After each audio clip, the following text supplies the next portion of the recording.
არამსთუ უსაფუძვლო ძაგება, უსაფუძვლო ქებაც კი საწყენია მართებულის კაცისთვის. ასე ვიცით ხოლმე, ერთის მხრივ ან ვაგინებთ, ვაძაგებთ, ვამცირებთ ადამიანს, ან მეორეს მხრივ ვაქებთ და შემდეგ გვიკვირს ხოლმე ერთის მხრივ ადამიანი რატომ ბოროტდება, ან მეორეს მხრივ რატომ ამპარტაუნდება, ანუ თავში უვარდება. დაუმსახურებელი არაფერი არ ვარგა. წარმოიდგინე ერთი სააბატო იყო გვიან შუა საუკუნეებში, სადაც ერთი ძმა მოღვაწეობდა. ხალხში ხმა გავარდა, რომ ის რომ დალოცავდა, უკურნებელი სენის მქონე ადამიანიც კი განიკურნებოდა. ერთი, მეორე, მესამე და შორიდან დაიწყო ხალხმა მასთან სიარული. ისიც ლოცავდა, ძღვენსაც იღებდა. მოკლედ, დიდ გარჯასა და ღვაწლში იყო. მაგრამ რაღაც პერიოდში თითქოს რაღაცა შეიცვალაო. ჯერ მონასტრის წინამძღვარს მოსთხოვა, რომ სხვა კელიაში გადამიყვანეთ უფრო დიდ შიო.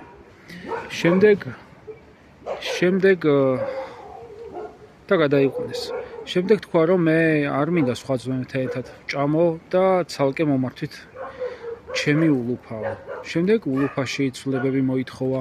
უსრულებდნენ, რადგან მართლაც მონასტრის შემოსავლის დიდი ნაწილი მასზე იყო დამოკიდებული. შემდეგ თქვა, რომ მე ყოველგვარი წმინდა უნდა მივიღოვო და ყოველგვარი უწმინდური უნდა მოვიშორე და განვერიდო მასო.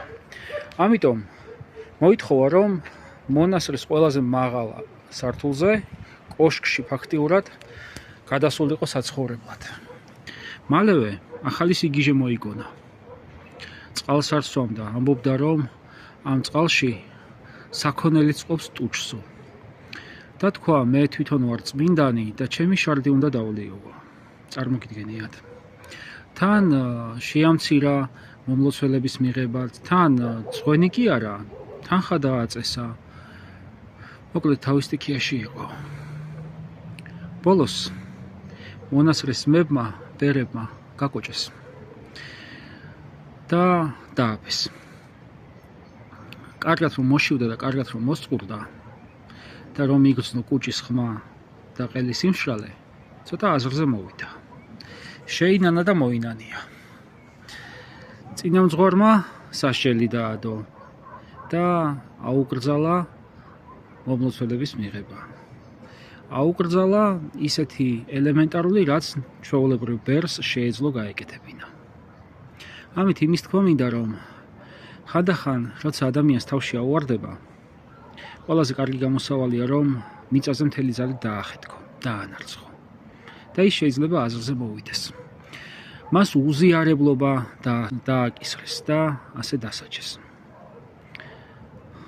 ნანობდა ალბათ მთელი ცხოვრება, მაგრამ არ ვიცი, ღირს კი ამპარტავნება სასჯელად.